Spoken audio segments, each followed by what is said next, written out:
Welcome back, everybody. This is Andressa Gidelli. And this is Liz Faircloth. We are the hosts of the Real Estate Investor Show.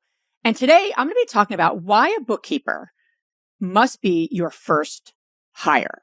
So we came back from an event this weekend, right, Andressa? Mm-hmm. And something that came up a lot during this regional workshop that we had with pretty high level women that were growing, scaling, business owners, entrepreneurs, making it happen in their investing business, was their lack of support when it came to bookkeeping, meaning that they are doing all the bookkeeping themselves. It makes me crazy. So why is this so important right now? A lot of women may not be buying a ton of properties right now. It is costing you more money to not have a bookkeeper than potentially saving the money, meaning you are costing yourself in growing your business, creating more efficiency in your business, as well as getting ready to jump on opportunities if you are doing the bookkeeping. I stand so firmly on this. And the reason why I do, and what I'm going to do here today on this episode is I'm going to talk about three critical strategies to not only why it's so important, but more importantly, how to find the right bookkeeper for you. So, Andressa, I'll never forget it. And I may have shared this on an episode or two. That you got fired? That I got fired from bookkeeping. I don't like getting fired by anything because, you kind of feel like you beat yourself up a little bit. But here's the deal. I was doing the bookkeeping out of necessity as we were growing our portfolio. And it had to take making a ton of mistakes, missing mortgages, just effing things up, quite honestly, excuse my language, for us to really say this is not a good use of your time. So I want to share numbers with you because I know people that are listening like numbers. So it cost us $200 a month to hire a part-time bookkeeper. At the time, we had about 40-ish rentals. Okay. I don't think you should wait that long. If you have 2 rentals, I think you should get a bookkeeper, or at least a handful, at least 5, you should get a bookkeeper. Okay. So it cost us $200. I was able to, and I'd say she probably spent about 6 hours a month, Andressa, doing our bookkeeping. So then I look at those 6 hours I got back. I was able to help us find new opportunities. So if you annualize $200, that's $2,400 a year we were paying a bookkeeper. Did I get that back by finding one new deal? But Liz, hold on a second. Did you spend 6 hours? No, actually, that's a really good point. I probably spent 15. Easy. That's a really good point. Right? So my math is off. But point being is that you're fired from I'm fired from creating numbers. But the bottom line, right, is cost and value.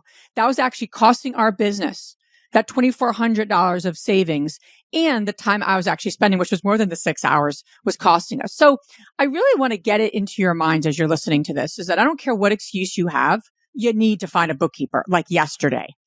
Like just stop doing it yourself. And I'll say, even if you're good at it, you need to stop doing it. It's not the highest and best use of a real estate entrepreneur that's growing her portfolio.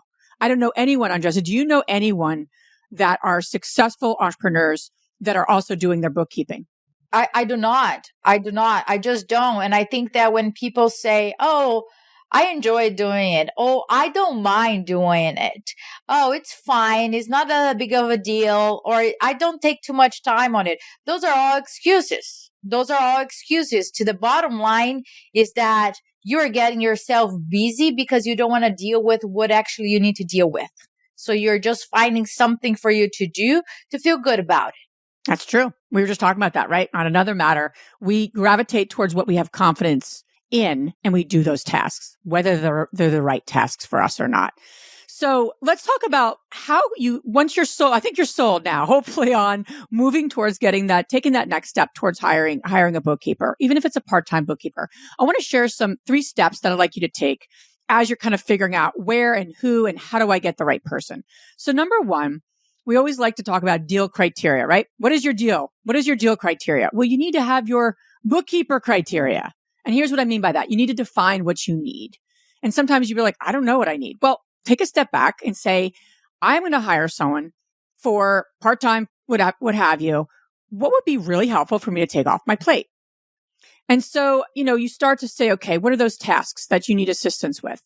Do you have all of your numbers in a spreadsheet? Well, that's going to be a problem as you grow. Having it in some sort of software is really helpful and important. Defining what you need. Is it Do you need someone that's just doing the inputting of the data? Do you need somebody who's running reports for you and kind of like paying bills for you, right? Bookkeepers are not created equal. You can have someone who's doing a ton in terms of 10 out of 10 things, or you could have someone who's doing the bare minimum. And there's no right or wrong, but you need to look at like good, better, and best. Okay. What's your budget? And also what can you have them do right now? And then what's like amazing if it happens in 6 months? For many people, they just don't know where to go to actually find someone, right? And I know it's simple to say, but it's really important that we need to seek recommendations of people who have similar businesses to us. So here's what I mean by that. I remember we've worked with bookkeepers and accountants who didn't have the real estate experience. They may have had a little bit, but it wasn't their primary business. And that makes all the difference, especially in real estate. And it might seem obvious because you'll have bookkeepers like, no, bookkeeping is bookkeeping. It's pretty similar, whether it's this business or that business. I would disagree.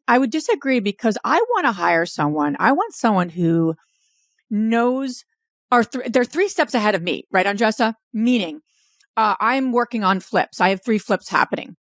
How do they book things? When are they booking things? Are they booking things when the property sells? Are they booking things when the property is in motion of being renovated?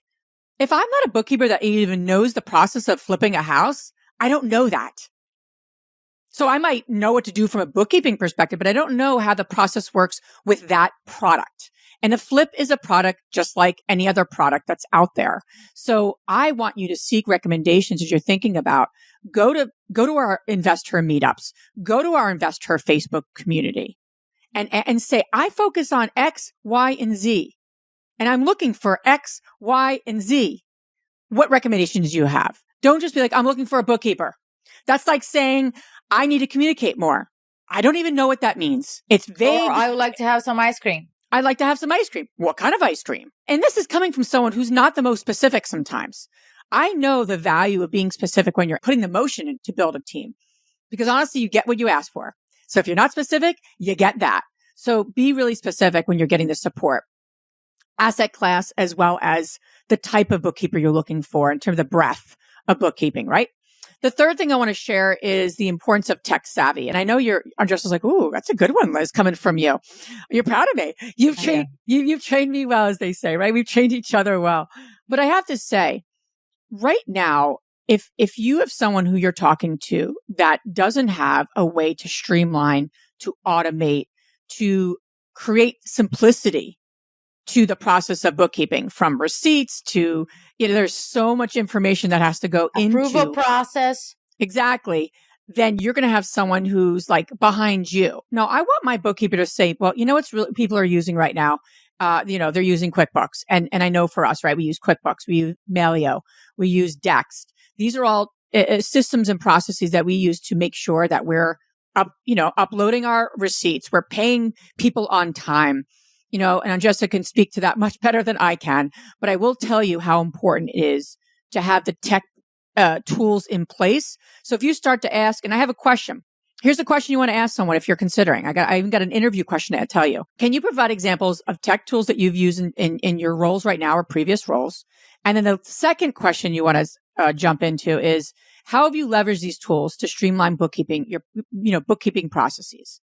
If they can't answer how they're using tools with their clients to streamline processes, I would not work with them that strongly. But here is the bottom line. If you are somebody that is not aware of what it's possible, you're going to be okay with a freaking spreadsheet or uploading every single receipt on a Google Drive.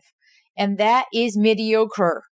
I'm telling you right now. Absolutely. I keep hearing over and over again is that this fear that once you have a bookkeeper, you give the key of your kingdom for people to make decisions and pay people.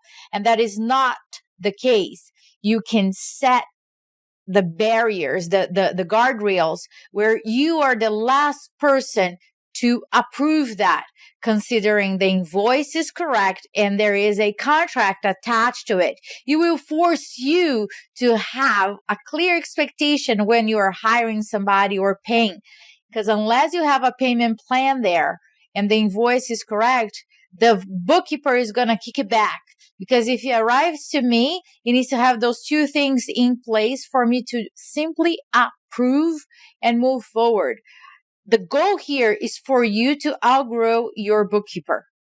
That is the goal. That's when you know that you are growing a successful business. When you look back and you're like, "Ooh, it's time for us to unfortunately fire that person because either the bookkeeper didn't grow, stay stuck on their own, and is actually holding you back." So for those of you who also have bookkeepers, I encourage you to reassess, like, is this consuming my time a lot? Or how can we use, especially nowadays, how can we use technology to reduce my time on this process and streamline everything from head to toe, including the process that comes from contractors and employees or team members, you name it.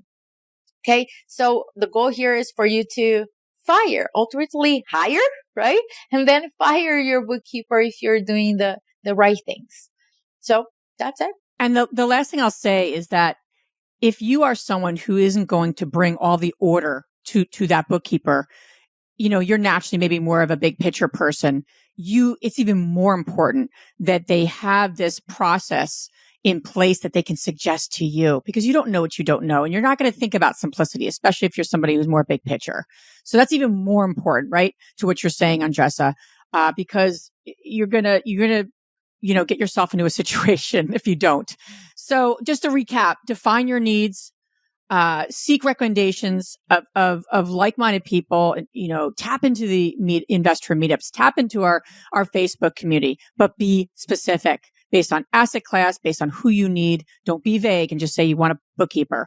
And number 3, really, as you're vetting a potential bookkeeper, really drill them on their tech savviness, and are they able to suggest a process of simplicity so it removes you from all the doing and all the, receipts. So do those 3 things, pull the trigger, stop doing your bookkeeping. I want to hear in our Facebook community how that's going for you and just one step you're doing to move towards that.